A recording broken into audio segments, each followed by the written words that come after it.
We'll check the yeah, I know I'm live.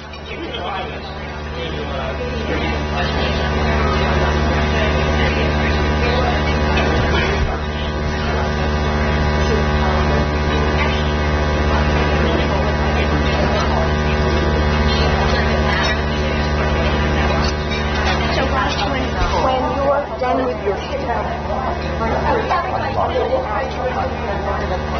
we're going to ask them to scoring while we get down up here to get mic'd up. While we get down mic'd up and get their cards. There's something to talk about. What did you decide about the end of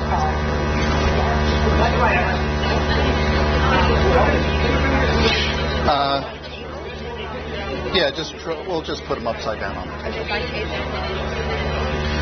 They're set up 8. Okay. There's one set that is small. I think the top is small. I'll put this at my table.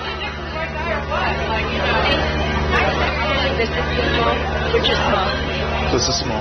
Okay, then I'll take that to my table because it's a smaller table. Oh, because there's Right, so you want to put these yep. things down? There's nobody sitting here. There's nobody sitting here. Right. That's crazy.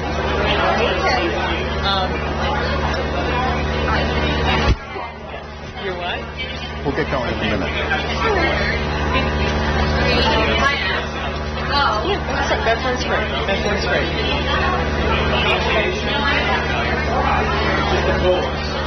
What's that?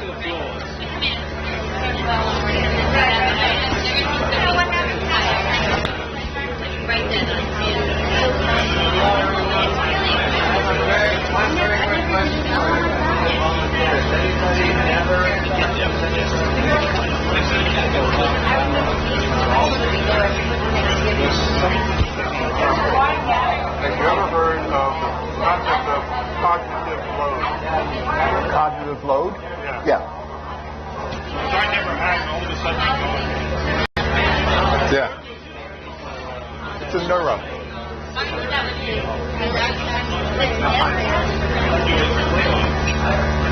Driving it into the rock, driving it into the sand. What's in this?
We're going anyway.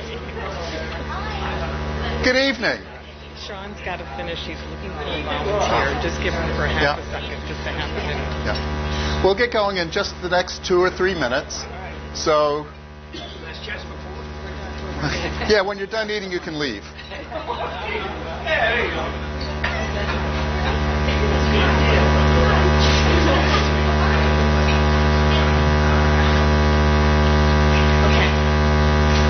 All right. I've got the high sign, so we can get started. So if you need any snackage, the next 10 minutes is the time to get food, because after that, it goes really fast. Okay. So I want to welcome you all tonight. This is probably, for me, it's historically been one of the most fun evenings of our entire calendar. Now that I'm up here, I'm not sure how much fun it is. But, whatever. I'm not going to go there. So a couple of things. And just a couple of things. One is around the networking guidelines, the culture we're creating, the culture we live, the way we share our lives here, because this is a community, this is a place where we come and share ideas, network to develop the relationships that we need in order to move our careers forward, and learn the types of things that enable us to perform well in whatever job we do, or in any way that we work to support our host organizations or our clients. So it's really a community that's very important, where you work first to develop a relationship and then build from that relationship to build the information and performance you need to move ahead. So it's a very interesting, and I love this group because of the relationships we have. In the back, and I'm going to ask James Chortis to wave hello, Discover Video does a simulcast of almost all of our meetings. And so I'll ask that if you want to ask a question, you may end up on video. So if you don't want to end up on video, don't ask the question. And if you don't want to end up on video, make sure that the person next to you doesn't ask any questions either. But otherwise, Discover Video simulcasts and then hosts and archives all of the webcasts, and they do a phenomenal job for us. It's one of the things that differentiates this chapter from your average ATD chapter.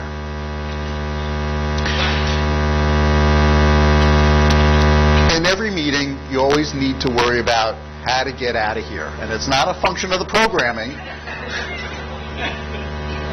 There's another story to this. Many of you do not know that I became one of the 3 fire commissioners for Wilton, Connecticut. So, honest to goodness, can you imagine me a fire commissioner? People are worried about leaving a room and I'm saying, how do you feel? So, as a fire commissioner, this has deep meaning to me that you really know how to get out, because it's a safety issue and it's now part of my responsibility.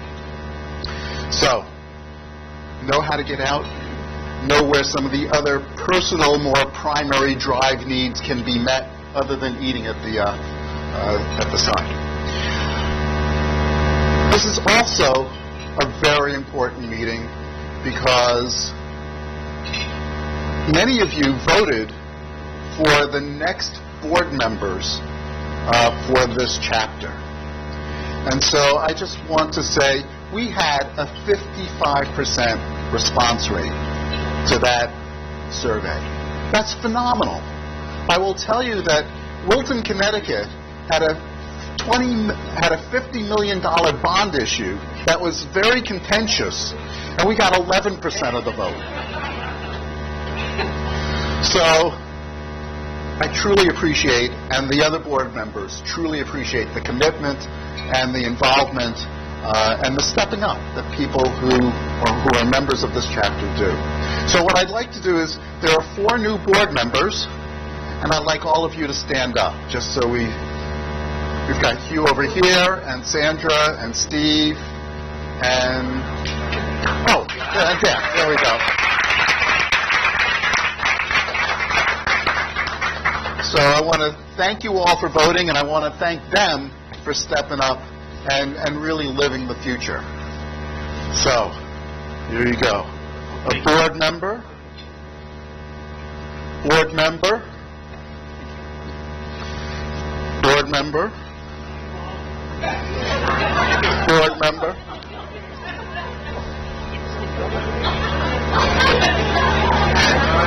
Now you understand the true level of involvement in this chapter. If you're not a board member, then you got to go to Mom. So it gives you a real feel for how we work. So I just wanted to say thank you to them. And there's 2 members who I want to say a special thank you for. And I've got a card and a little gift for them. But Tom Speak, who's been our webmaster, and Deb Jackson, there she is. You know, there's an old song, free at last, free at last. Thank God we're free at last. And so I want to say thank you to Deb for a job well done. And she's not done yet. We still have tonight to finish. No. You keep that. So a special thank you to the members who have really been part of that. So let me turn it over to Lane, because he'll be talking about new members, and he'll also talk about the resource table.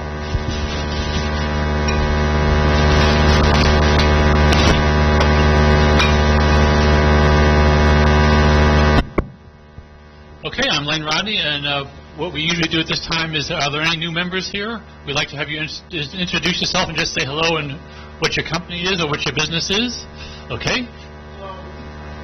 Hi, my name is John Barber, and my company is Do What Works. Hi, Mom. Okay, thank you. I know we have some more new... Hey. Hi. My name is Laura Clay, and my company is eTouches, and we're an event marketing software company, and we do training on how to use our software. Okay, great. And anyone else? Yes. Marcy Seymour, and I work for Affinion Group in Stamford, Connecticut, and we're a direct marketing company. And anybody else? Okay, the next thing is we have a resource table today. Anyone who's a member of ATD, I was going to say ASTD, but just getting used to that, can bring whatever they want to do and whatever they do and put it there as a resource table. We asked anyone to go take a look. There's lots of interesting stuff there, and next time you come, bring your material. We'd love to look at it, and at the end of the show, just take back what has been taken then. And I think at this point, I'm going to turn it over to Debbie. Okay. Hi, I'm Debbie Jackson, and I'm going to be telling you a little bit about sponsorships and also introducing our sponsor for tonight. And we cannot exist without our sponsorships. Financially, they truly are our financial backbone. And coming at each meeting and having the food that we are here at Norwalk Inn, without that support, we couldn't do it. So we want to thank anyone else that would like to find out more about sponsorship, what it costs. We're looking at doing different levels. We welcome you to approach us. Elena Campiano has been leading our sponsorship. She isn't here tonight, but any of the board members can easily tell you about the ability to sponsor our meetings. Tonight, we have AMA and Cheryl Stern. I'm going to hand the mic over to her and let her give a few minutes as our sponsor. Thank you, Deborah. Good evening, everyone. I want to thank Ross and the board for giving us the opportunity to promote AMA tonight.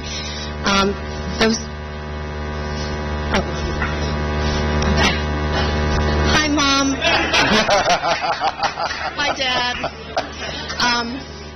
I want to thank everybody for the opportunity to promote AMA. As you all know, we are based in New York City. We are one of the premier learning and development organizations globally. And pretty much if you are not, if you're a citizen of the United States, you've heard of AMA. Okay, you've probably received marketing literature along the way. I'm not going to spend time talking about AMA like I have in the past. I have brought materials in the back, sampling of materials of our learning programs, our Amacom books, our marketing literature, etc. If anybody is interested in AMA's programs and services, please see me. I'd like to talk with you directly. We are hiring. Our goal, 2015-2016, between now and March, the end of March next year, we are hiring 150 new faculty people, okay, and our faculty are comprised of trainers, coaches, OD professionals, etc. So if anybody's interested in those roles, please come to see me as well. If you're interested in publishing, white papers, books, doing research, etc., we have a whole separate arm in AMA that does that as well. So I'm here to help you all in ways that I can and promote you, and in ways that you're interested in AMA, let me know as well. Thank you very much. Thank you, Cheryl.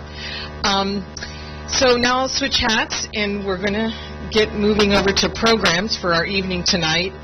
But before we do, I want to just mention in September, as you all know, we take a break over the summer. In September, we're going to have a coaching panel, and more details to be relayed to you all over the summer. And now I think September 21st. Thank you, Sissy. And so my partner in crime for programs, I'm going to turn it over to Sissy, and we're going to somewhat MC the night. There you go. Thanks, Deb. By the way, the two board members that are rolling off, two of the hardest working people I've ever known, they deserve another round of applause, seriously.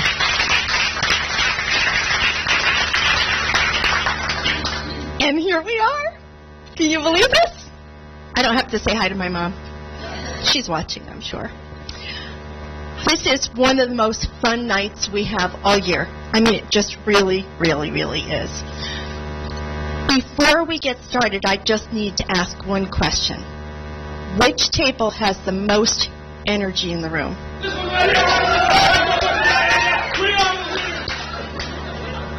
I don't think I heard the rest of you. If you came tonight to be entertained, kudos, you made the right choice.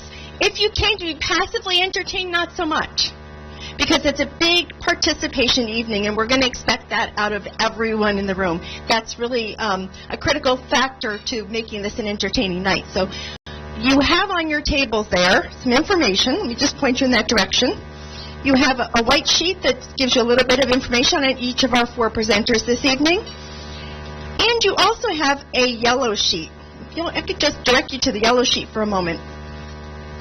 As each person presents, we're going to break just for a moment in between and ask you to record your scores. And we're going to go in the order that they appear right there for you. You'll notice that you have to give a score for each of the scales. So each time you'll say, I was entertained, I learned something of value, I was engaged, and I found the presentation original or innovative. You'll give a score between 1 low and 4 high for each of those scales. And then you'll total your own score. We are on the honor system here. We will know if it says 50 that it's not accurate. And then we're going to tally them at the end of the night. What we will do at the end of the evening, after you've done all 4, is to give you a little time to pause. Because sometimes it's relative, isn't it? Right? So we're going to let you hold on to that a little bit longer. Then we're going to have to quickly collect them to do some final tallying and see who our big winner of the evening is. So any questions on the scoring? You'll have time in between. Awesome. Okay. So keep that energy going. That's really important. So we begin this evening with someone who was turned down last year. I just thought I'd share it before he did, because it seems to have been a problem. And he's our president, which just goes to show we don't play favorites around here. Right, Deb? We didn't get promoted this year because of that. You know that, right? Okay. But seriously, we have 4 awesome presenters tonight, and I'm really thrilled to start you out with our first one. In a lot of ways, Ross reminds me that as much as things change, they don't. They sometimes circle again. How many of you have noticed the pendulum swings and it swings back? Right? At the same time, have you noticed how much the world is changing? It's really interesting, really dynamic that way. And I guess all I really have to say before I give this over to Ross is, we're not in Kansas anymore. 70, 20, 10, oh my! Ross.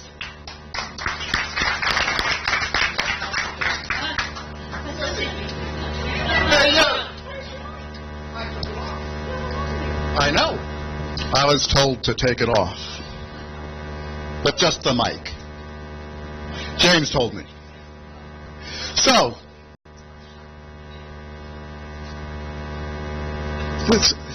I can't believe I'm standing up here. It took years to get here. Now I'm speechless.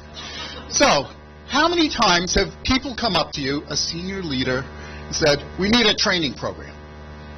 And what do they want? They want something that's e-learning, maybe 8 minutes long, or maybe something in a classroom, which is about 12 minutes long, right? Just about as much time as I have right now.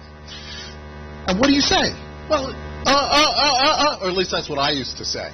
So, there's a lot of ways to cut it. And it goes 70, 20, 10. Oh my, maybe that's the answer. So I have a question for you. How many of you were hired into your job because you're incompetent?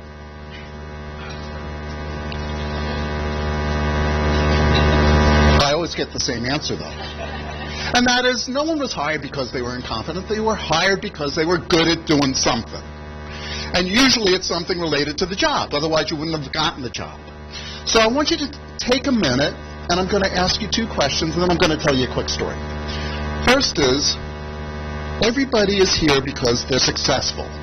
Everybody stays in their job because they're able to do the job. They're able to do something well. I want you to think about, what is that thing that you do really, really, really well that keeps you in that job and enables you to be successful in that job? Second thing I want you to think about is, how did you learn it? So, I'm reasonably good at project management. So I want to tell you how I learned something about project management. So how many of you know Kempner-Trago? I took a course. I learned about scoping projects. I learned about how to do this. I learned about how to do that. Resources. Great course, 3 days. Fabulous. I worked with a quality black belt. You guys know quality black belts? Those guys are awesome. And I was on a project with this guy, and he said, you know, your project management could be a little bit better. This is what I do, and let's talk about it. And so he taught me some of his best techniques. The third example was, I was a Boy Scout. Then I became president of this chapter. But I was a Boy Scout, and I had to plan an overnight trip for 24 11 to 14-year-olds. I had to plan a trip that fed them and gave them activities. Well, I didn't do a very good job. You know what it's like to have 24 young teenage boys hungry? It was a remarkable learning experience. I learned a lot about project management. So, I want you to think about those 2 questions I asked you. First of all, what makes you really good at the job? And second, how did you learn it?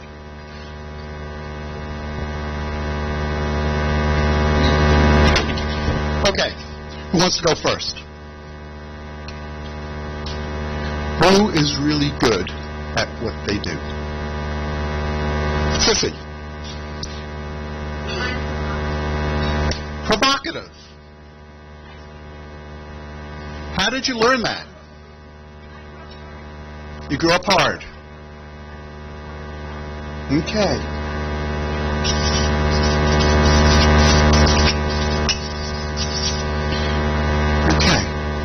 And so the School of Hard Knocks, a little tougher than 24 hungry Boy Scouts, but still, that's a place to go. Who else wants to go? Yeah. Relationship building. How did you learn it? Watched my grandfather.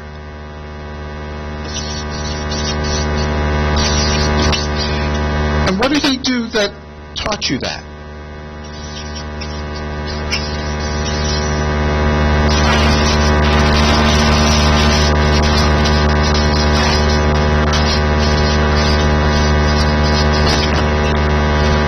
Okay, so you watched exactly what he did and was able to follow that through. Who else is really good at the job? It's got to be some... Yeah, Donna. Okay. How'd you learn that? Special ed teacher. Was there a specific thing that you learned either in the classroom or in a class, or how did, you know, that's...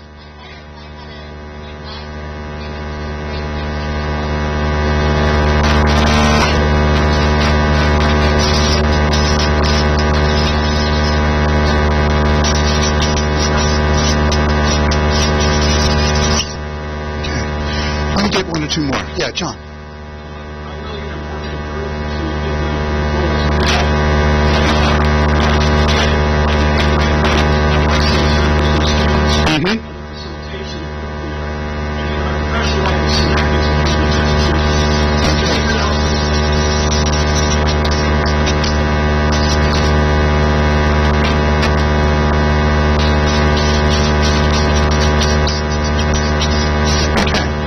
So you've got a couple of different ways to do this. What did I just miss? I don't want to know. So if you watched where a lot of the different places where people learn things, well, most of you learned on the job. You learned by doing. How much does learning by doing cost a corporation? Sometimes a lot. More often, not a lot. How much time does it take off the job? Not a lot. So 70% of what you learn happens when you're on the job. And if you can think about what is that competency, what does it look like, and how do you learn it, 70% of the time happens right here. The second thing is around those mentoring discussions, the coaching discussions, the things you do in those dialogues that happen all the time. So you had that advisor that talked about make it easy. Be quiet.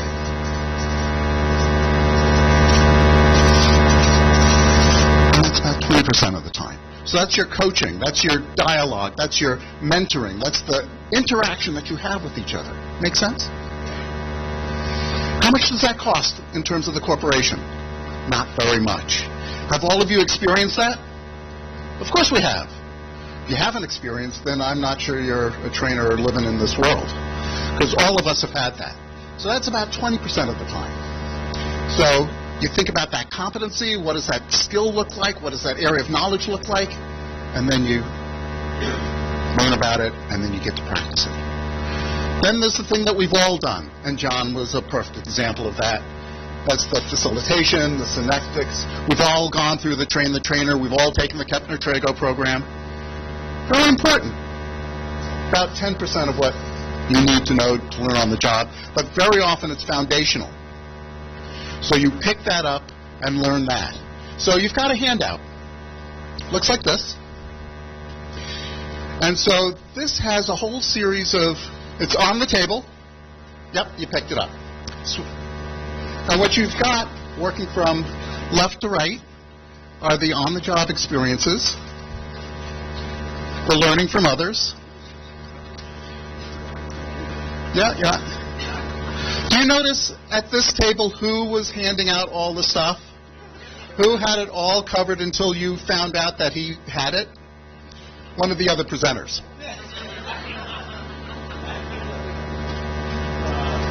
So here, what you've got is you've got 20%, and there's job rotations, there's stretch assignments, there's all sorts of things that you can do to learn on the job and figure out how to do it right. There's the learning from others, the mentoring, the coaching, the executive coaching, the feedback you get. So that's the 20%. And then there's the formal training programs.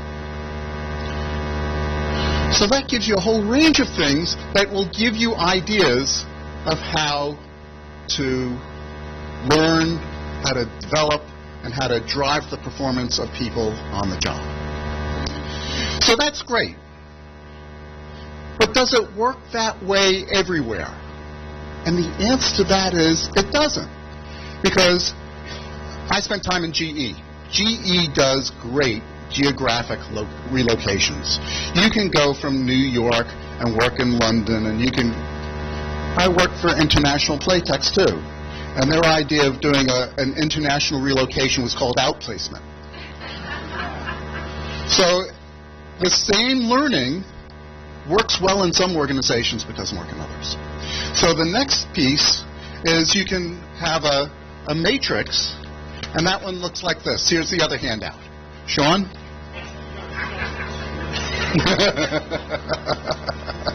Yeah, I know. That's why he's got all the answers. So you've got a couple of basic steps that you can follow. And those steps is you figure out what exactly you need to know in order to be successful on the job around your individual development. You pick that out and you say, is it learning on the job? Is it a mentoring? Is it a feedback? Or maybe it's a fundamental course. And then you say, will it work here? Because you want to do stuff that works here. Because if it doesn't work here, then don't do it. Because if it you're constantly recommending things that don't work, what happens? You don't work. It's very simple. So you rate the effectiveness on the left side, and then you rate the relevance or how well that learning methodology works across the top, and then you pick out which box it is. So if it's technical training, how well might technical training work from a mentoring perspective? You want to sit in a class, or you want to learn by doing? So that gives you a sense of the effectiveness. You can work the other piece by itself. So on your table, there's a couple of articles that I wrote. One around, those were on the seats, Sean, it's okay.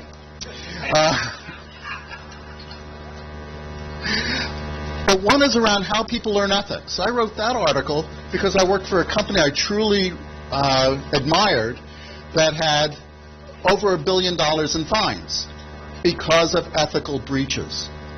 And so I said, how do people learn ethics? How do they develop the judge, the perspective? And so that's one of the articles. The other is around culture. How does training and 70-20-10 apply to shaping the culture of an organization? So again, another example of how that's done. I have one last story before I hit my deadline, and that's around a conversation I had with Deb and with Sissy before I started this conversation. And Sissy and Deb said to me, you know, you can be boring. Yeah, see? See what she said? Oh, yeah, that's right. Yeah. No. She said, yes. But she said, if you remember the old Wendy's commercial, where's the meat? She says, you got lots of meat, but where the heck is the sizzle? So think about that. Think about that. So coaching, the other thing she said to me tonight was, you're really good at taking feedback. Now, acting on it is another story. True stories, right? So my question for the group is 70, 20, or 10? What was 70? Was that 70?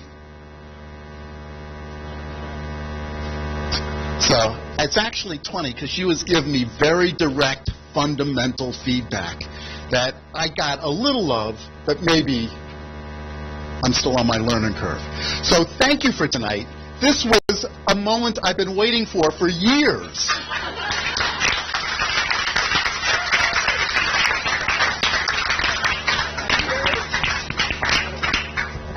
Can we stop hearing about it now? Well, if you don't think we have fun on this board, you got to rethink that again. So, because we really do. Thank you, Ross. Awesome way to start us. So you have your score sheet. Remember that you're going to circle one number for each of the scales across. You're going to add them up to give yourselves one score for Ross, and we'll give you a chance to look at that again a little bit later on.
While we're doing this, right? Absolutely. Great. Okay, did you get that score written down? Yes? Okay. Our next presenter is Donna Volpitta, and all I can say is this lady gives a whole new meaning, you're to like this, to soft skills. You'll see why. Please welcome Donna. Oh, I get it. Thank you. Hi there. I know 12 minutes is very short, so I am up here talking about sticky constructs, building resilient mindsets. So the first thing I need to do, because there are so many different definitions, is define what I mean by resilience. Resilience, in my definition, I'll take it, is your response to any challenge, good, bad, big, or small. Okay? You may need resilience if you find out you have cancer, if you get paralyzed, or if you have a flood or anything like that. You also need resilience if you decide you want to run a marathon to get your butt out of bed. Right? Same thing that you're drawing on. So we're going to learn today about how to build a resilient mindset. If it's your response to any challenge, the first thing we're going to do is give you a challenge. Your challenge today is a sticky construction challenge. You each have a bag in front of you. And because I don't have too much time, neither do you. So you have 2 minutes to build the highest freestanding structure that you can. Ready? On your mark, get set, go. 2 minutes. 2 minutes for the highest freestanding structure. Highest freestanding structure.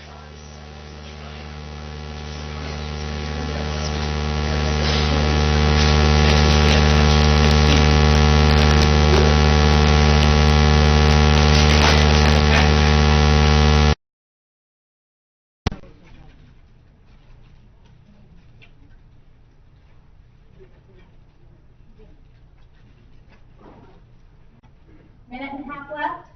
No pressure. No pressure whatsoever.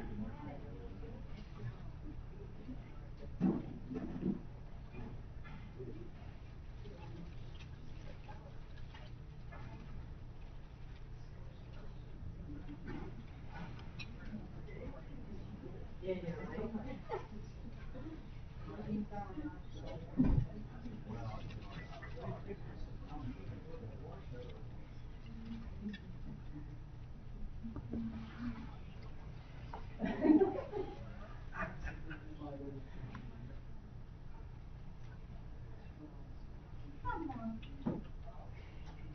39 seconds.25 seconds.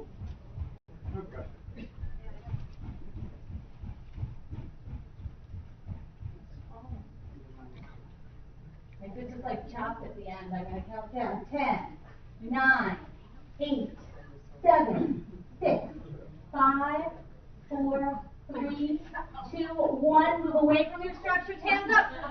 All right, hands up. All right. Very, very well done. Look around at the structure. Look around at the structure. Awesome. All right. So why am I doing this sticky construction? Because it's in addition to being fun and entertaining, the reason that I did this is a lot of you know that I'm a neuro geek. I teach about the brain. And the way that the brain works is that for the brain to work in situations, the best thing that we can do, yes, I see you eating marshmallows, the best thing that we can do is to provide a sticky construct, which is a framework for thinking that is very simple to understand, that's consistent, that can be used in different situations. So if we can give people a way to think, you think about your high school teacher that gave you an outline, and then you did every chapter in an outline format, and that helps your brain to remember things. So we are going to give you a sticky construct from that sticky construction. Whoops, sorry. Like that. There we go. To build resilience in the brain. If resilience is our response to any challenge, our response is guided by what I call the 4 S's. The 4 S's, your sticky construct, The way you respond to any challenge, good, bad, big, or strong, from the playground to the boardroom, is determined by your understanding of 4 S's. The self, who are you? What do you stand for? What are your skills? What do you think you're good at? What do you think you're bad at? Do you have, if anybody knows Carol Dweck, do you have a mindset that lets you think that you have a growth mindset or a fixed mindset? All of that goes into self. Situation. People judge situations differently. What do you think about that challenge? Can you put it in perspective? Can you break it down into the little parts? That's situation. Support structures. Do you go to the people that you have help who can help you get through that challenge? And what are the strategies, the specific actions that you can take in order to help to do that? So let's take a look at your sticky construction. Self. Several of you, as soon as I gave you that assignment, said, "Oh my God, flashbacks to preschool. Oh, I was in that block corner and I failed. Somebody told me that I was terrible at block building." Some of you, over here, I saw you guys right away get right to it. You're like, all right, I'm building here. And then you made a comment. You said, "I bet there's an easy way to do this and we're going to look stupid." So all of a sudden you went back to, wait a second, I think I'm really good at this, but I think she's going to tell me something else that I'm doing wrong. So self, the situation. What do we look at that situation? That goes also back to what were we told before about what we're good at, what we're bad at. We can grow, we can learn things, but do we think that? Because, and I forgot to move to the next one, the reality of those 4 S's are completely irrelevant. What matters is the way we think about them, okay? Different situations. You all had the same challenge. You came to it with completely different perspectives. Now let's go back to the self. We talked about self, situation, supports. How many people in this room worked with someone? I saw 2 people. 2 people over there, 2 people over here. Supports. Out of this whole room, only 2 different pairs of people thought to collaborate on this. So often when we give assignments at work, we were taught as kids that if we worked together it was cheating, right? So as soon as I gave you that assignment, you thought, I have to do this on my own. All right? No, very few people went to their supports and thought, you know what? I have limited amount of time. Let's work together on this. And I even heard, that's cheating.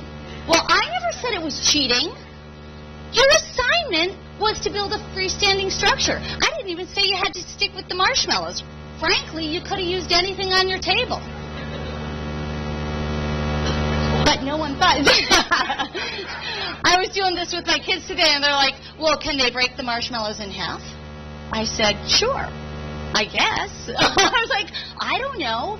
I'm not giving them those constrictions, but they are going to do them themselves, I have a feeling. And with my kids, as soon as I come home, they're going to be like, did anybody work together? Did anybody work together?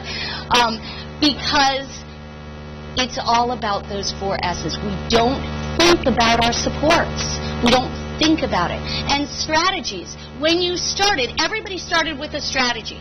How many people found that strategy was failing and started another strategy?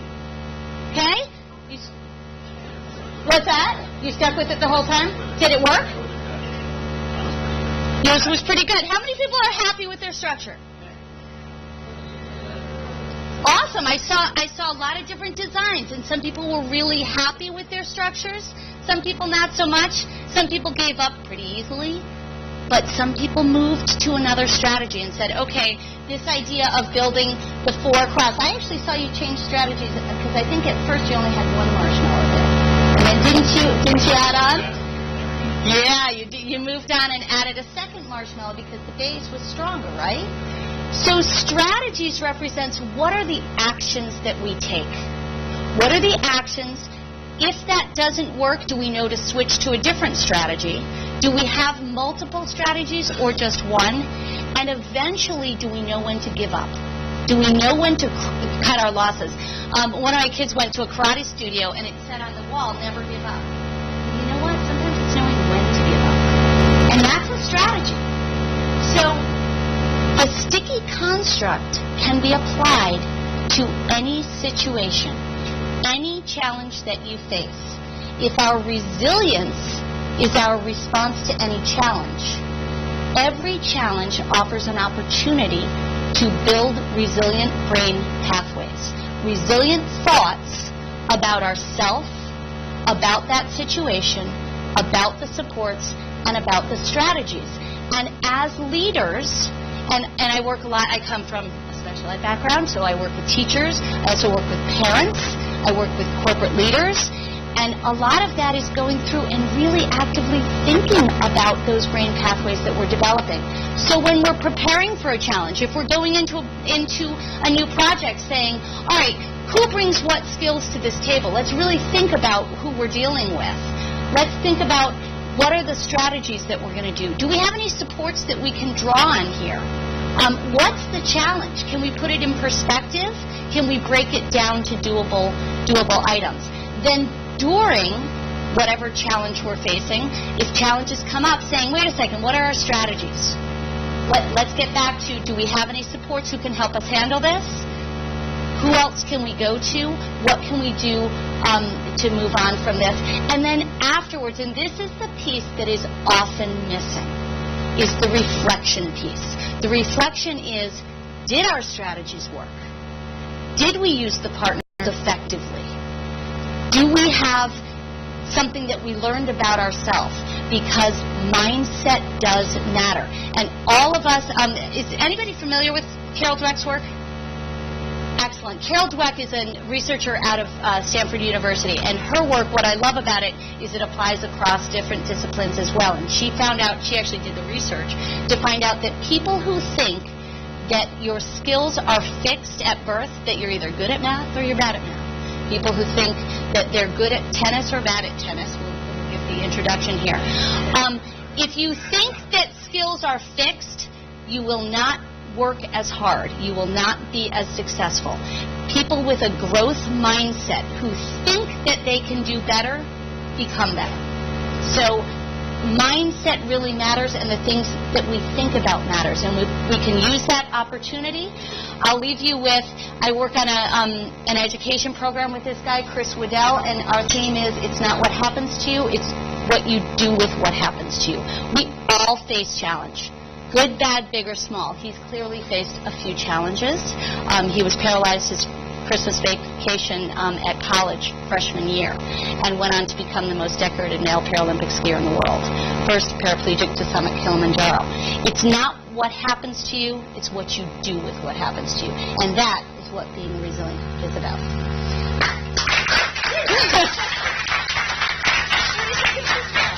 Thank you.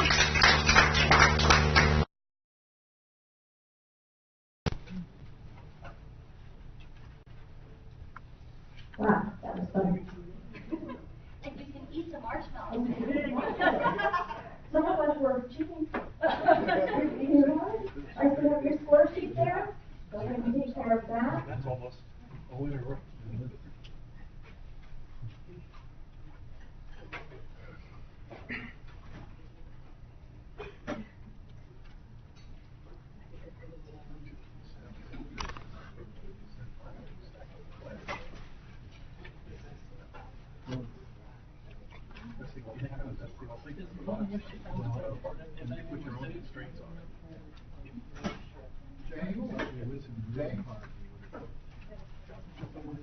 James, we're going to check the lavalier. What's that? We're going to see if the lavalier will. Okay, sounds good.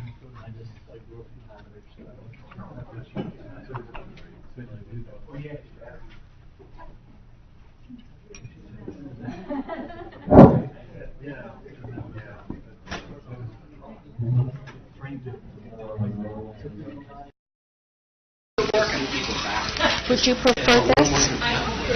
Would you prefer to try that? No, we have to because he's filming.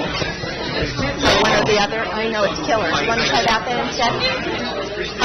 I think we're going to give it to Steve first and let him try it out. I can go find out. Yeah. So come from right into this top filming. You can take that off. So a quick reminder, have a little something to eat. We're going to get started again right away. Make sure that your score sheet is ready. I'm feeling a little low energy. Should we ask this table to...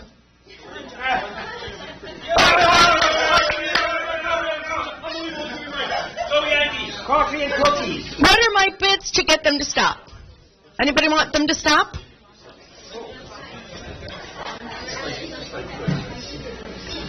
So our next presenter is getting ready here, and many of us know Steve quite well. He almost is the guy that needs no introduction. Are you mic'd up there? Test. Where's this? It's probably going to have to come up higher. He's working on the switch here. Hold on. Test. Can you hear it back there? Can you hear it? Okay. So, I have a question for the group, and it's not a rhetorical question, but I want you to start thinking about this. What do pigs, ducks, and used car salesmen have in common? No, they don't smell. That wasn't nice. I want you to hold that thought because we're about to find out. Steve, you're on. Thanks very much, Sissy. Hey, I'd like you all to take an imaginary trip as soon as you get back to your seat here. It's a beautiful June day. It's about 85. There's no humidity. You're out in the country. You're in a car with the top down. You're on your favorite country road. It's beautiful. You're high on life, and you're coming around a corner, and all of a sudden the other way a car comes. And as it approaches you, it veers into your lane, and a woman yells out the window right at you, "Pig!" And you're so mad, you yell back at her, "Pig!" And you're so angry, you slam on the accelerator, go flying around the corner, and smack, you run right into the pig. What I'd like you all to do is at your table, you should have a blank piece of paper. I'd like to have you take 60 seconds and draw that pig. We don't have a lot of time, and we're not cartoonists. Find a blank piece of paper or use the back of the yellow sheet, whatever you want. Draw that pig.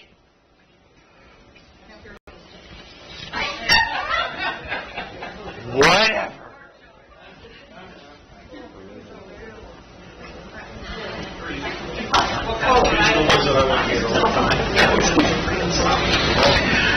I can see already that some of you should stick with your day jobs.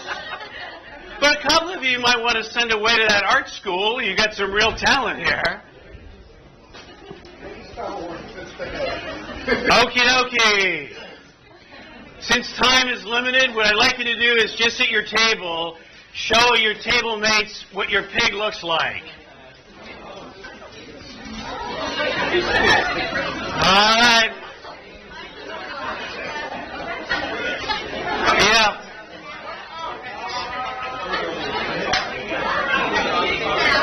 So what did you do at work today? We play with marshmallows and sticks, and we do pictures of pigs. Now, folks, can I have your attention for a moment because we got to move right along here. There's some really good ones here. I see some flattened pigs, some pigs with wide open eyes who are about to get hit. I saw some bacon over there. Saw some very nice porky pigs. But ladies and gentlemen, I only saw one person who didn't get caught up in a typical pig paradigm. Sometimes we have paradigms. We have ways of looking at the world that just sometimes blind us to other possibilities. I'd ask this young lady if she would stand up, Missy, and show the rest of the people your pig. It was the long arm of the law. It was the county mountie, the local sheriff. It was the policeman. It was the pig. So thanks very much, Missy. That rarely happens. So sometimes we get caught up, we get blinded by the way we're used to seeing the world, we get paralyzed by our paradigms. Now I would like to have you think of another trip. How many folks here have been to Disney World? Okay, you either went with yourself, your kids, your grandchildren. Now, what is one of the favorite things that kids like to do besides riding Splash Mountain and, you know, all the other attractions? What do they love to do? Get drunk. Hey, Mom, talk to him. Okay? Besides getting drunk on all the great rides, what do they like to do? They get their picture taken, right? With the characters. And they like to get their autographs. Now, I want to ask you, Missy, you probably are going to answer yes. How many of your kids got an autograph from Donald Duck. Oh, you did? 2. That's the most 4. Wow. How many years ago did you go? 3 years ago. How long ago did you go? With my friend, maybe 5 years. 5 years ago? How long ago did you go? 20 years ago. Wow, this is the most I've ever seen. Most people do not see Donald Duck. When I went years ago with our kids, we looked all over. The only time we saw Donald Duck was at the famous 3 o'clock parade when he's on a float waving at everybody. So I asked some of the Disney people, hey, where's Donald? Because when I was growing up, he was my favorite character. And they said we couldn't find anybody to wear the suit. Well, I didn't quite buy that. And it just so happened we came back from our vacation. We were running a 5-day executive program at Champion International. And we had Mary Louise Hatton from Simmons College in the first day talking about strategy. And the next day she was going down to Orlando to work with the Disney execs. And I said, Mary Louise, do me a favor, find out where Donald Duck was. 2 days later, she sent me a little voicemail. She said, Steve, it's very interesting. The Disney people have surveyed the American public, and the American public has a perspective on Donald he's not a good role model. Think about that. What kind of behavior does good old Donald engage in? He never wears pants. He never wears pants. What else? He's got some anger management issues, doesn't he?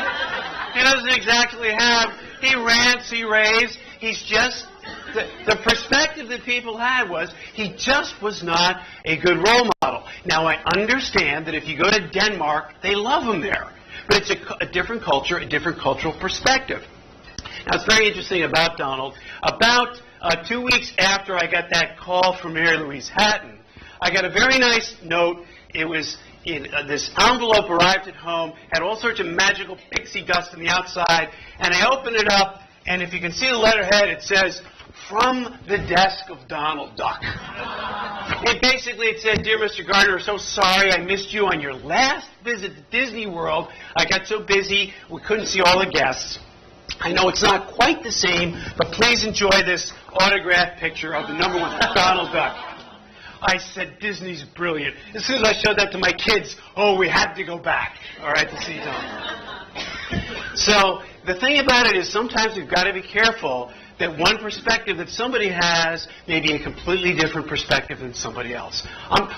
Believe it or not, I'm going to be down in Orlando next week, and I haven't seen him in 10 years. I'm looking forward to seeing the duck. Last quick thing. I'd like to do a little word association drill for you. I'm going to mention 3 words, and I'd like you to just shout out the characteristics that you associate with these people. Are you ready? Used car salesman.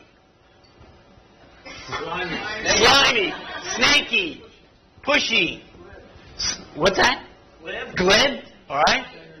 So we don't have our perception, the way that we characterize these people. That's not real positive kind of things I was hearing. So it was very interesting. Years ago, the American Automobile Dealers Association was very concerned about the American public's perception of the professional used car salesman. So they put them through some training workshops, and one of the drills that they asked the car salesman was, hey, please describe to us your customers. In essence, the same word, drill. So what did the used car salesman say about us, their customers? Cheap, mean, dumb. What's that? Not educated. It's very interesting because what they came up with, some of you picked up on it, they had the exact same words to describe us as we describe them. So we have this negative perception of them, they have this negative perception of us. Well, think of what they're basing that on. People will come in and say, I love it, I'll come back tomorrow. And I don't know what the exact number is, but something like 95% of the people who say they're going to return to the showroom never step back in it.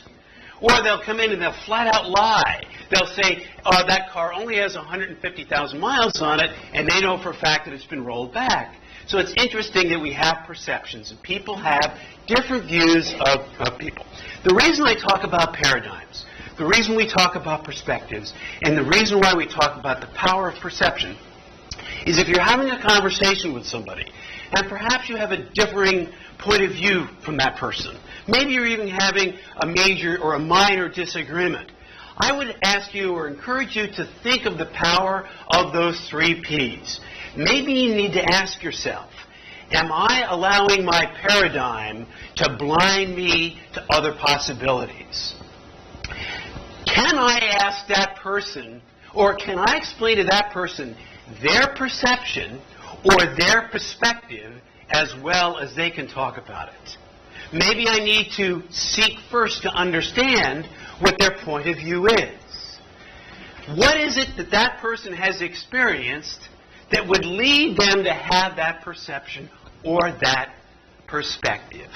Those little helpful questions will immediately put you into their shoes. The old adage of walking a mile in their moccasins so you can see it from their point of view is a great way to have a dialogue, to get the understanding of what the other person really is interested in, what their concerns are, and then you can have a good dialogue. So my hope is that you'll remember those 3 Ps the next time you're about to enter a conversation, because maybe, just maybe if you do, your conversation will also be characterized by 3 Ps. It'll be more pleasant, it'll be more productive, and it'll be more profitable. So Donald would just like to say thank you and good night.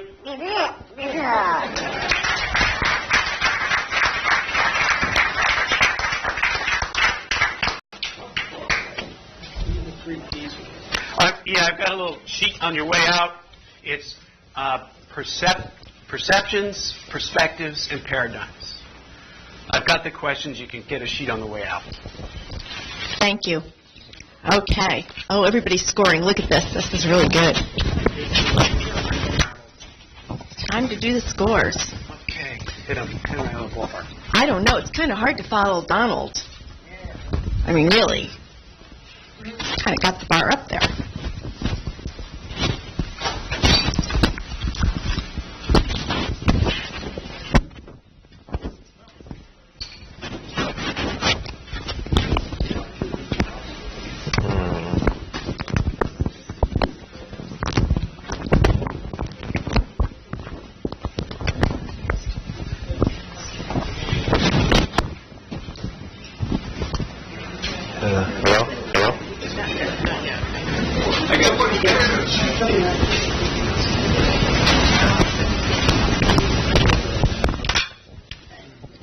This is also a great time to grab cookies and coffee if you'd like.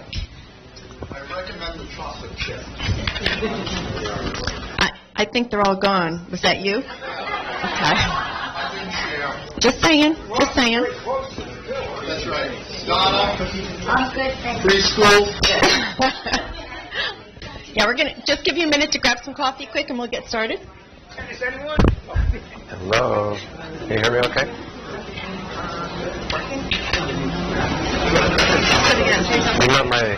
You've been working with my son's mom, Jennifer. Jennifer Buckles. I know. Yeah, I'm very interested. Yeah, it's very nice.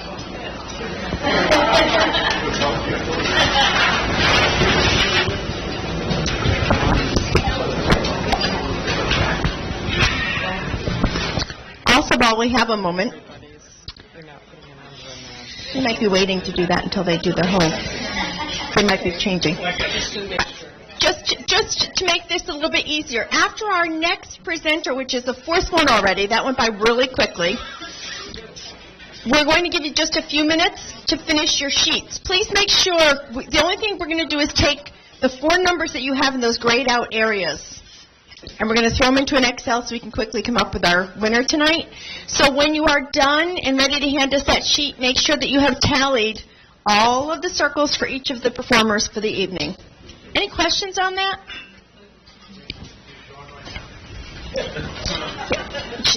Anybody want to anticipate how this will go? Oh, I'm sorry, Sean. So our final presenter is here and ready to go. And this kind of belies everything that, again, we learned when we were very young. Who knew it wasn't good to just keep trying harder? I did not know that. But here's the gentleman who's going to explain to us why that's not always a good strategy. Sean Brawley. Thank you. Thank you very much. 3 very hard acts to follow, but here we go. So, as Sissy said in the beginning, in this time and age of increasing complexity, how can we develop compassion, power, and purpose? Why do kids learn faster and easier than adults? And how is it that U.S. Bank is the only large bank that didn't take money from the federal government? Now, these are 3 completely, seemingly different questions, and yet the answer to all 3 is a very simple, sticky construct. Focus. The ability to control your attention is the underlying foundation of all optimal learning, performance, and emotional well-being. So let me give you 3 stories to explain this, and then I'm going to demonstrate a couple of things. So there I was, standing in the hallowed ground of the New York Yankee training facility in Tampa, Florida, and I'd never worked in baseball before. Within 30 seconds of being introduced, one of the coaches raises his hand and says, "Mr. Brawley, with all due respect, what can you, as a former tennis pro, possibly teach us about baseball?" I was already a little bit nervous, but I still remember when he said that, my hand literally started shaking. And I remember putting it in my pocket so they wouldn't see it. And then a little voice said, "Just tell the truth." So I did, and I said, "You know what? Not much. I haven't played baseball since I was 8, and I don't have an eye for baseball technique that you do, just like you don't have the eye for tennis technique that I do. But let me ask you a question. What is the single most important skill needed to be an extraordinary hitter? Not a good one, and not a great one, but extraordinary." And they had many on the Yankee baseball team over the years. They talked about it for several minutes, and they came up with one unanimous answer. It's the only time I've ever worked with a baseball team where it's been unanimous. What do you think the answer is? Keep your eye on the ball, the title of my topic. Reading the pitch was the #1 most important skill identified. I said, great. The same is true in tennis. When I have people track the ball and get them to keep their eye on the ball, their performance immediately improves, and their learning is accelerated. I have lots of different exercises to improve that, but I don't know what you're doing. So let me ask you a follow-up question. Since you know this is most important, how often are you having the players practice reading the pitch? And the coach's jaw dropped. Never was the answer. Never. And this is pretty true across the board. Daniel Goleman wrote a book last year called Focus, The Hidden Driver of Excellence. It's hidden for 2 reasons. 1, it's inside. You can't see it. And 2, it's often overlooked and ignored by many, many people who know better. They know what to do, but they're not doing what they know and putting that in action. But this isn't just important for improving learning and performance in sports. This really applies to everything. For instance, in education, there's a Dr. Mel Levine has a center in North Carolina. He spent many years working with learning disabled children and came upon a very simple thing, which is if he helped them learn how to control their attention, many of the learning disabilities went away. And then he decided, well, let's try it with normal kids, and their performance skyrocketed by learning how to control their attention. It's not just for improving performance, it's improving learning too, and this is where it really can impact us as trainers, developers, and coaches. A man just a few weeks ago came to me for a lesson on his backhand. For 5 years, he had a problem. He said, I take the racket back too high out on my backhand. What should I do? Lower your racket. But this is that problem that, we know what to do, we don't do it, we know. But by creating instead of giving him instructions, which every coach had done, you need to lower your racket, you need to get the racket down. He couldn't do it because he didn't have the kinesthetic awareness. He didn't know how to focus his attention. By having a reference point of the shoulder, within just 6 feeds, the racket started lowering all on its own. So being able to focus the attention can accelerate the learning, and that example is exactly why kids learn faster than adults. Terrence Deacon, a neuroscientist, says that kids are able to do this because they have the world's most powerful learning engine. They focus on what's critical and they ignore everything else. Their brains are not developed enough so that they get in the way of that powerful learning engine. Ladies and gentlemen, you have that learning engine too. And if you learn how to rediscover it and regenerate it, you can learn fast too. I haven't one gentleman, I was shocked at all these people. There's only one person that has never played tennis before. Would you come up, sir? Give him a big hand. Now, I normally do this, it takes about 7 to 8 minutes in my corporate workshop, so we're going to have to, can you go over there? What's your name? Jeff. Jeff. Thank you for volunteering, Jeff. So I'm going to demonstrate in just a couple of minutes how much learning can happen by just helping Jeff focus. That's it. And I'm going to make sure that he doesn't get in his own way. Are you ready? There's only one real thing. Just hit it back to me.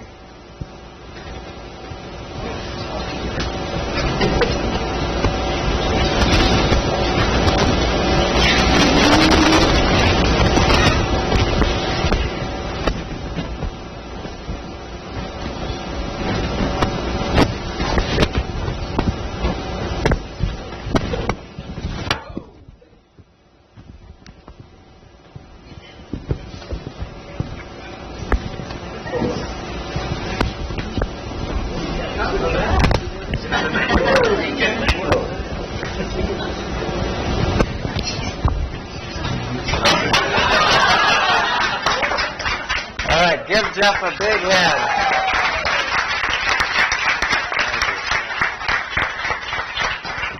So what happens in the course of the next 3 minutes is very simple. I expand the playing area, and what you just saw is everybody does it. I've had people that think that they are klutzes. The mindset, they've been told they're bad learners.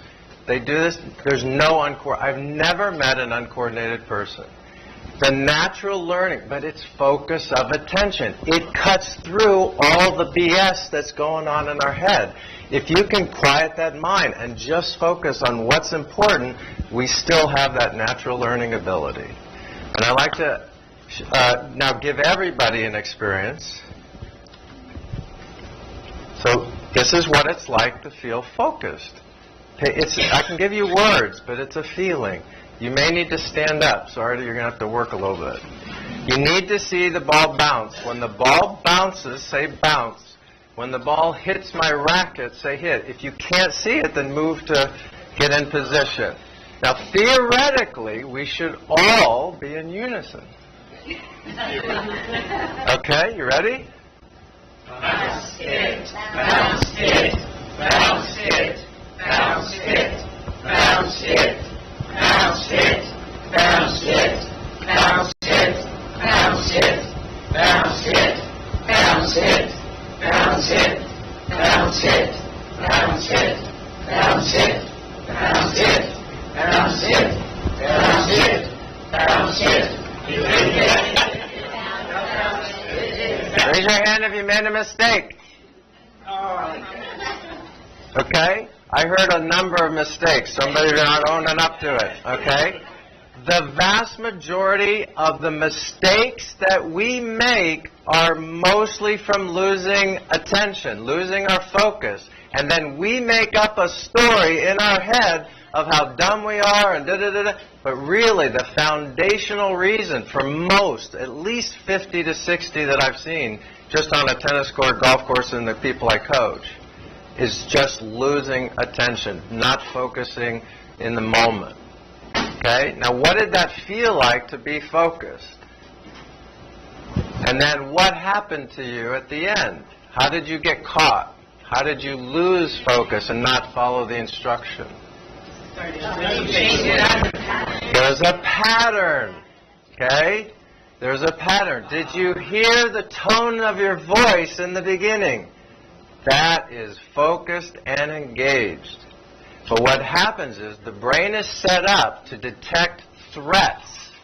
And anything new is a threat. And it automatically kicks in the reticular activating system, and you're engaged. As soon as you notice that there's a repeating pattern and that you're familiar and comfortable, you start to settle down. But then what happens is the system pulls the attention. So it's up to us to create interest. Focus follows interest. We have to create interest in the old to make it new, to see if, what is that phrase? To see see it in the first, go home. See it for the first time. There you go. So does this make sense? I'd like to end with a last story. It's not just important for learning and for performance in sports, business, education. I mentioned U.S. Bank. U.S. Bank did not take any money for one simple reason. Now, ladies and gentlemen, this is so simple, you will not believe it. It's so easy to just disregard this. A friend of mine, Joe Otting, was named vice chairman. I asked him, how is it possible that you did this? He said, the truth is, it's extraordinarily easy. There are 5 critical factors for being an extraordinary bank. I incentivized my senior leadership team on these 5 factors, and I made sure that that system was so simple that it could fit on the back of their business cards. And then what'd you do? Played a lot of golf. I got out of the office, so they thought I was doing really important stuff, but I already knew from my years of experience that everything would be fine. If they clearly understood and focused on this, loan quality was one of the things. U.S. Bank had the discipline and focus on loan quality. Their loan loss reserves were pretty much the same as the 5 to 6 previous years. Everybody else was mired in subprime. Now, for one last story, it's not just the importance of learning performance sports, but also emotional well-being. Our feeling every single day, feeling good, feeling resilient. Focus is the foundation, according to Daniel Goleman, with that. He shares a story on his website. He was going to a Harlem school. He was going to give a talk to teachers and observe some classes. And in the class he was observing, a first grader boy came in visibly shaken. Teacher asked what happened. And the boy said that just 4 blocks away he'd seen someone shot to death right in front of him. Goleman thought the whole day was going to be ruined. Instead, the teachers consoled the boy, and then they embarked on their morning routine. They laid down, feet in the center, and they put their favorite stuffed animal on their chest, and they started counting their breathing, 1 to 4 on the inhale, 1 to 4 on the exhale. They did that for 3 minutes. They sat up, and then they shared how they were feeling in that present moment. And the day went on like normal. Goleman said this was the most extraordinary example of emotional intelligence that he had ever seen in his 25 years. Thank you very much.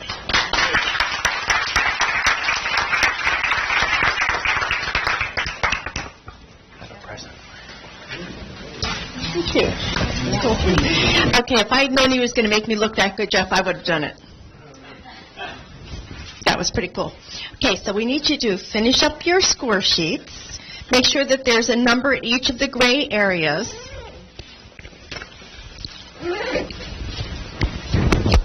And when you're done with that, we would ask you to put them face down, right where you are. Make sure that they're visible to us.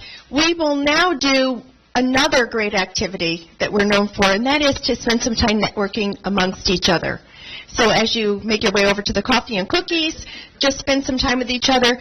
If you don't know what to talk about, I would suggest that we share what we're really good at. What would the talent have been that we would have done here tonight? And that's a nice way for us to get to know each other a little bit better. So we're going to adjourn now for about 15 minutes. We'll be back with your winners.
First of all, there's just a couple of things that I need to touch on as they're just finishing up the tallying. And, you know, I have some apprehension around that since it took me 3 years to get here. So, third year's the charm, but that doesn't necessarily make you the winner. No matter what the score, he was great. Wasn't he great? Come on, no matter what the score, he was awesome. He was incredible. John's the best. You don't understand how far we go back. I mean, we go back so far we almost, but not really, share certain genetic lineage. But it's, you know, and it's not the lineage that Steve started with his initial story about the, you know, going around the bend. Yeah, he said, "Oh, geez." I'd say, yeah. Okay, so let me be serious for a minute. A couple of things. First of all, there were some previous contestants from previous years. So Don was a previous contestant from ATD's Got Talent. And we have Brian Mattamore, who's a previous winner.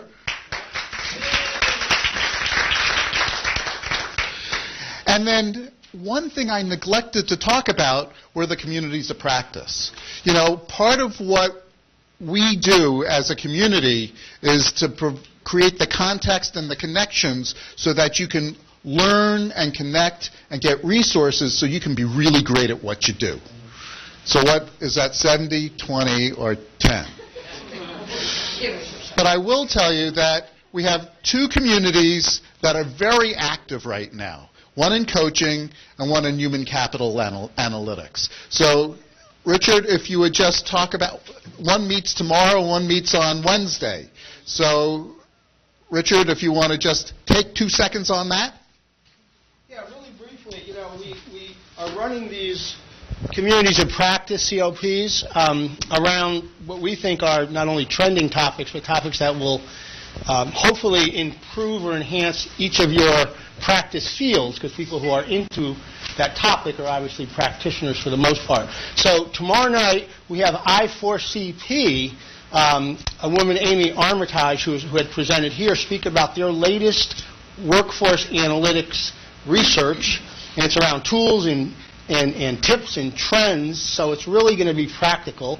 And then coaching, which is Wednesday, and you can see on our site, led by Karen Kirshner, another colleague in ATD, is doing a sharing of best practices and bringing in two subject matter experts to share what they believe in their practice fields are coaching best practices. Now, we can all figure that out, but they're two experts, and I think the sharing of the knowledge will also help inform your own coaching practices. So tomorrow, and we're going to end with this, our year here with the COPs, starting again in September. Thank you, and a special thank you to Denise D'Agostino, who co-chairs that coaching COP.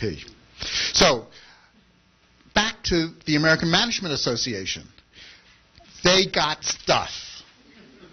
STUFF. And it's even better than marshmallows because they got meat. So Deb has a little bucket where she's collecting cards. If you want, where you're going to, is it 10 or 11 books? 11 books. There are 11 chances to win. Each book is different. So for those who like sampling theory, this is sampling with replacement. If you win, you get the chance to win again because we dropped the card back in. Huh? Not bad. Did I get that right? Yeah. You hold up the book, and then we will choose. And then if you want, you can trade. Okay. Has everybody got their cards in? We can't do anything until we get the cards. We've got to get a card from everybody. This is so good, I even threw 5 of mine in there. Ethics. Can't cheat. Ethics. At least he's transparent. That's right.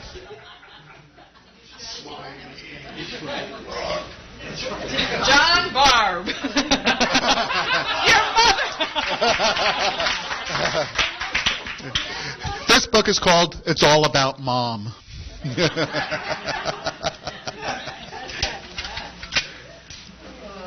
Training on trial. Nancy Barsos. It's with replacements. They go back in. They go back in. Here's another training on trial. Oh. We're disagreeing. I'm president. Who's got perspective? Richard Montanaro.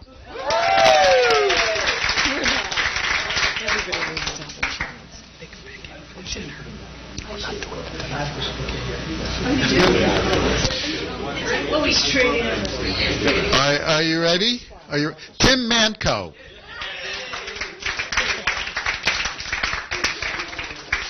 I was corrected. We are doing sampling without replacement. Don't you think that's fair?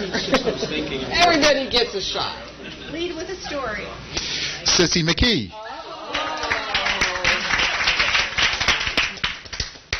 Proactive sales management. Ooh, what does this say? It says Crotonville Hall front desk. Debbie Perry. I had a long way to go. HR from the heart. Ooh. Lane. Rodney. There we go.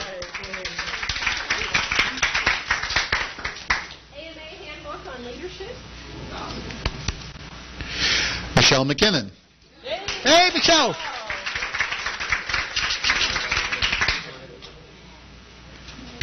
Transnational leadership. The global book. Rona Weinstein. Oh. I'm beginning to show some selection bias here. Everybody's standing around me. We should stand over there. How many books have we got left? Two more. Influence. Real influence. Real influence. John? Brian Mattamore. It didn't help.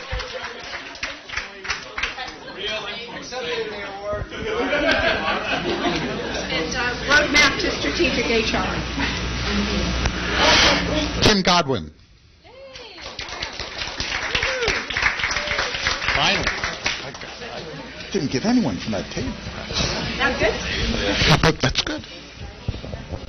Thank you.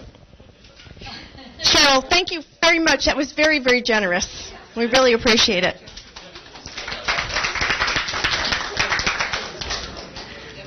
So I know that Ross mentioned it a moment ago, but we actually have last year's winner right here in our midst. Can I invite Brian Mattamore forward? Give him a big hand. Woo!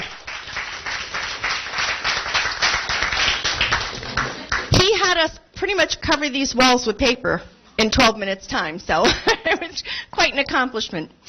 I've asked Brian to come forward so that he can kind of crown this year's winner. Yeah, cool, huh? That means this year's winner, you owe it to come back.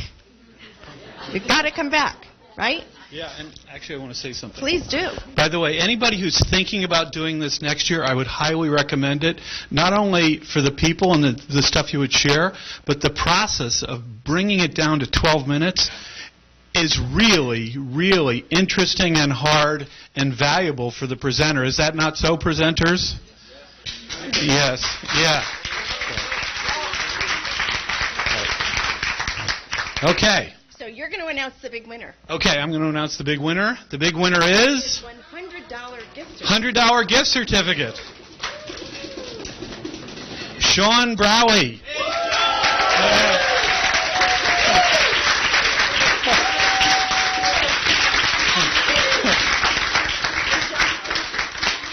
And by the way, Sean is getting a plaque. I didn't get a plaque, but Sean's getting a plaque.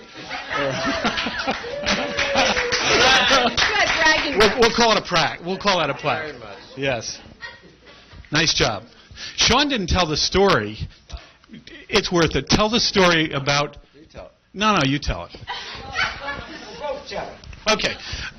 I watched Sean do this because of Steve at the Silver Bay Leadership Conference. There was a woman who had never played tennis before. She had a psychological block about playing tennis because of some father thing, whatever it was. She got out there. She could not hit the ball. She missed it every single time, which I don't think had ever happened before. Complete opposite of Jeff is very normal. Like, it's amazing how fast you're moving. And what Sean said? He said, try to miss the ball. I want you to miss the ball every single time. After he said that, she turned into Steffi Graf. I'm not kidding. She could not miss the ball. She was hitting it right in the center. It was the most amazing thing I had ever seen. Thank you. Yeah. Thank you. Cool story. Thank you. Thank you. So, Sean, you know where you're going to be next year at this time? Okay. Which means that I have the privilege of announcing our runners-up for the evening, each of which get a $25 gift certificate and a cash. Oh, we should have upped the game on this one if I had known it was cash. And the aforementioned plaque that Brian did not get last year. Michelle, way to up our game. Nice going there. So, Steve Gardiner, come on forward. Thank you. I really appreciate it. Great fun. She's a great coach. That's not what Ross said. Ross Tartell. Hi, friend. After what I said, you're still giving me? Yeah. And Donna. Donna Volpitta. Thank you so much, and thank you for your Thank you. Okay, folks. I think we put a wrap on the evening. You know you're off for July and August. Do not forget us, September 21st. We have an awesome program right back here. It's going to be a coaching panel. You will not want to miss it. It's one of the hottest topics and will be probably for the rest of my professional life. Has been pretty much all of it. So you want to be back here to find out what's going on in that world. Thank you for being here. Thank you for the energy. Thank you to our presenters. Thanks to Deb for the evening. One last request before you leave. We are a training organization, and we must have your evals. So quickly, it's a very quick one. Please fill it out. The evals. Thank you, everyone.